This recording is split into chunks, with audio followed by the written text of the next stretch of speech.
નમસ્કાર વિદ્યાર્થી મિત્રો, આપણે ધોરણ 7માં આપણે fill in the blank selecting the correct options from the bracket સુધી ભણ્યા હતા. બરાબર, 8 ખાલી જગ્યાઓ સુધી આપણે જોયું હતું. આજે આપણે ત્રીજો ફકરો એટલે કે ત્રીજી એક્ટિવિટીથી જોઈશું. આ ચોપડીમાં પણ આપેલું છે. બરાબર, હું તમને અહીં સમજાવી દઉં. મોસ્કિટોસ એન્ડ ફ્લાઇઝ આર નેસ્ટી પેસ્ટ, એટલે કે મચ્છર અને માખીઓ છે તે ખરાબ એટલે કે ત્રાસદાયક જંતુઓ છે.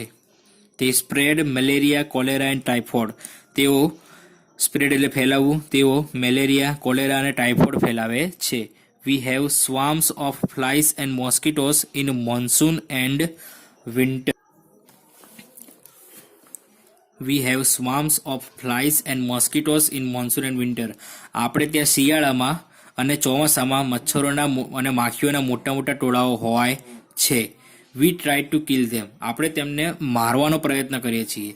But it is very difficult to catch a fly or a mosquito, પરંતુ આ બધામાંથી એક માખી કે મચ્છરને પકડવું એ ખૂબ જ અઘરું છે.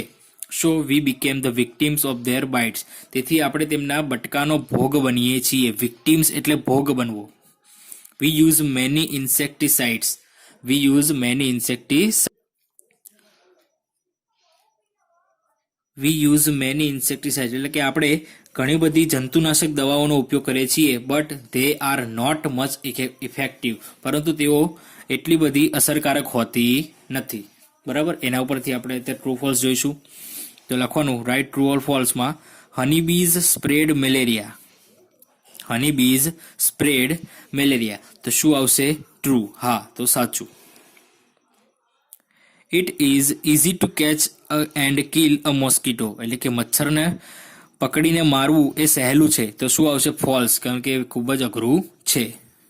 We see mosquitoes and flies in winter and monsoon, તો હા, ટ્રુ, એ સાચું છે. આપણે ચોમાસામાં અને શિયાળામાં મચ્છરો અને માખીઓ જોઈએ છીએ. ઇન્સેક્ટિસાઇડ્સ આર વેરી ઇફેક્ટિવ, જંતુનાશક દવાઓ ખૂબ જ અસરકારક છે. તો ફોલ્સ, અહીં લખેલું હતું ને કે we use many insecticides but they are not much effective, એટલે શું આવશે અહીં? False. We become victims of mosquito bites, તો આપણે મચ્છરોના બટકાનો ભોગ બનીએ છીએ. તો શું આવશે? ટ્રુ. સાચું. શું આવશે? ટ્રુ. ચલો, ફિલ ઇન ધ બ્લેન્ક્સ, ખાલી જગ્યા પૂરો. મોસ્કિટોસ એન્ડ ફ્લાઇઝ આર ખાલી જગ્યા પેસ્ટ, તો શું આવશે? નેસ્ટી. શું આવશે? નેસ્ટી. મોસ્કિટો સ્પ્રેડ મેલેરિયા, ખાલી જગ્યા ખાલી જગ્યા ખાલી જગ્યા, તો શું ફેલાવે છે? Malaria, cholera and typhoid. We have ખાલી જગ્યા of mosquitoes and flies in winter and monsoon. We have ખાલી જગ્યા of mosquitoes and flies in winter and monsoon, તો શું આવે? સ્વામ આવે, ટોળું. સ્વામ એટલે ટોળું થાય. શું થાય? ટોળું.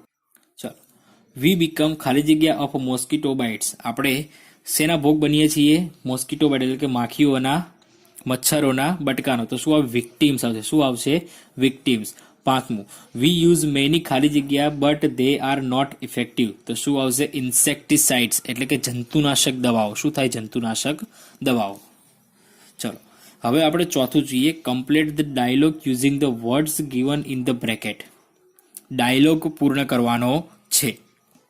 ચલો, અંદર જુઓ, જવાબો આપેલા છે, પરંતુ આપણે શોધીને ક્યાં કયા જવાબ આવે તે લખવાનું છે. ચલો, નીતિન, મે આઈ કમ ઇન સર? નીતિને કહ્યું કે શું હું અંદર આવી શકું સર? તો manager says yes you may. મેનેજરે કહ્યું કે હા, તમે આવી શકો છો. એટલે મેનેજર સૌથી પહેલા તો શું પૂછશે એમને? What can I do for you? એણે કીધું કે હા, તમે અંદર આવી શકો છો, હું તમારા માટે બોલો શું કરી શકું? તો નીતિન સેઝ આઈ વોન્ટ ખાલી જગ્યા to be opened in the bank. To be opened in the bank એટલે બેંકમાં જે ખોલાવવું હે. બરાબર, અને બેંકમાં શું ખુલે? ખાતું. શું ખુલે? ખાતું. તો અહીં જુઓ, અહીં લખેલું છે, આ પહેલું આવશે, an SD account. Nitin says I want an SD account to be opened in the bank, એટલે કે મારે, સોરી, આ બીજું આવશે. શું આવશે? બીજું. પહેલું શું આવશે? આયર્યું આવશે. આ પહેલું આવશે અહીં સુધી. બરાબર, આ શું આવશે? બીજું.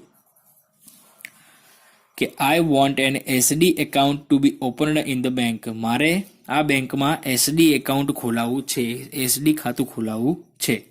Manager says okay, take this ખાલી જગ્યા ફિલ ઇન ધ ડિટેલ્સ. તો માહિતીઓ ક્યાં ભરવાની હોય? જે બેંકના ખાતાનું ફોર્મ આવે તેમાં ભરવાની હોય. તો શું આવે? ઓકે, ટેક ધીસ ફોર્મ તો જુઓ પહેલું જ છે એ શું આવશે? ત્રીજું આવશે. શું આવશે? ત્રીજું. Okay, take this form, fill in the details. એટલે મેનેજરે શું કહ્યું કે સારું, આ ફોર્મ લો અને તેમાં બધી માહિતી ભરી દો. નીતિન સે સર, આઈ હેવ ખાલી જગ્યા ધ ફોર્મ.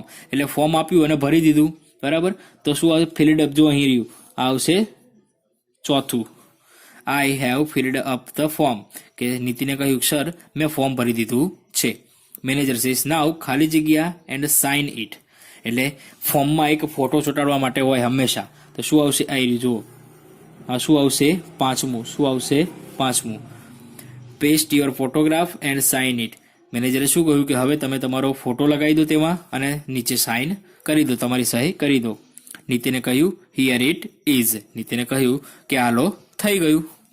મેનેજર સેઝ ખાલી જગ્યા do you want me to deposit. તો જ્યારે ડિપોઝિટ એટલે જમા કરવું થાય, ડિપોઝિટ એટલે જમા કરવું થાય, તો ડિપોઝિટ પૈસા જ કરવાના હોય. એટલે એને શું પૂછ્યું હશે કે તમે કેટલા રૂપિયા મને ડિપોઝિટ કરવા માટે આપો છો? તો manager says how much money do you want me to deposit.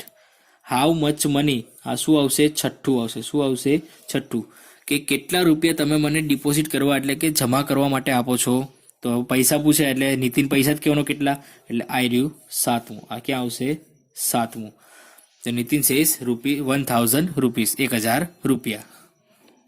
Manager says okay now give your form and money to the ખાલી જગ્યા. તો બેંકમાં પૈસા અને ફોર્મ ભરવા માટે કેશિયર રાખેલો હોય. કોણ હોય? કેશિયર. તો અહીં આવશે આઠમું. શું આવશે? આઠમું. Okay now give your form and money to the cashier, he will give you ખાલી જગ્યા. તો હવે આપણી પાસે એક જ વસ્તુ બચી. શું બચી? પાસબુક. તે શું આવશે? નવમું. શું આવશે? નવમું. તો okay now give your form and money to the cashier, he will give you a passbook. કે હવે તમે તમારા પૈસા અને ફોર્મ કેશિયરને આપી દો, એ તમને એક પાસબુક આપશે. એટલે નીતિન શું કહે છે? Thank you sir. નીતિન શું કહે છે? તમારો આભાર સર. બરાબર. આ તો ડાયલોગ રાઇટિંગ જે બેંકમાં હતો એક પ્રકારની, બરાબર, મેનેજર અને નીતિન વચ્ચેનો. પાંચમું અને છેલ્લું, arrange the sentences in the correct order and rewrite them. આમાં શું આપે છે? Steps to make lemon juice. લીંબુ શરબત બનાવવાના પદો આપેલા છે. લીંબુ શરબત કઈ રીતે બને એ આપેલું છે, તમને આપેલું જ છે, બરાબર, કે આટલી વસ્તુ ઉમેરવાની, પણ તમારે એને યોગ્ય ક્રમમાં ગોઠવવાનું છે. તો મેં એ જુઓ પહેલા જ ગોઠવેલું છે. સૌથી પહેલા તો poor some water in the glass. આ જુઓ, poor some water in the glass. એક ગ્લાસમાં પાણી ભરો. પુઅર એટલે ભરવું, પોર એટલે ભરવું. બીજું, cut the lemon into half. Cut the lemon into half. સૌથી પહેલા લીંબુને 2 ભાગમાં કાપો. ત્રીજું, squeeze each half piece into the glass. એટલે કે જે બંને ભાગ છે, જે અડધા ભાગ છે, એને નીચોવી દો. ક્યાં? ગ્લાસમાં. એ બંને લીંબુના ભાગને ગ્લાસમાં નીચોવી દો. ચોથું, take out the seeds from the glass. એટલે લીંબુ આપણે નીચોવ્યું, બરાબર, એમાં લીંબુના બિયા હોય, એ બિયા એમાંથી કાઢી લો ગ્લાસમાંથી. પાંચમું, add some sugar. Add some sugar. એમાં થોડી ખાંડ ઉમેરો. છઠ્ઠું, add a little salt. Add a little salt. થોડું મીઠું ઉમેરો. થોડું મીઠું ઉમેરો. સાતમું, મિક્સ ધ શરબત વેલ. સાતમું શું છે? મિક્સ ધ શરબત વેલ. એટલે શરબત તૈયાર થઈ ગયું, તેને વ્યવસ્થિત હલાવો. બરાબર. આ હતું લીંબુ પાણી બનાવવાના પદ. ચાલો અહીંયા સુધી રાખીશું. અહીં આપણું યુનિટ 2 પૂર્ણ થાય છે. અહીં આપણું યુનિટ 2 પૂર્ણ થાય છે. એટલે આગળના વિડીયોમાં જોઈશું આગળ આપણે જે ભણીશું તે. બરાબર. ચલો.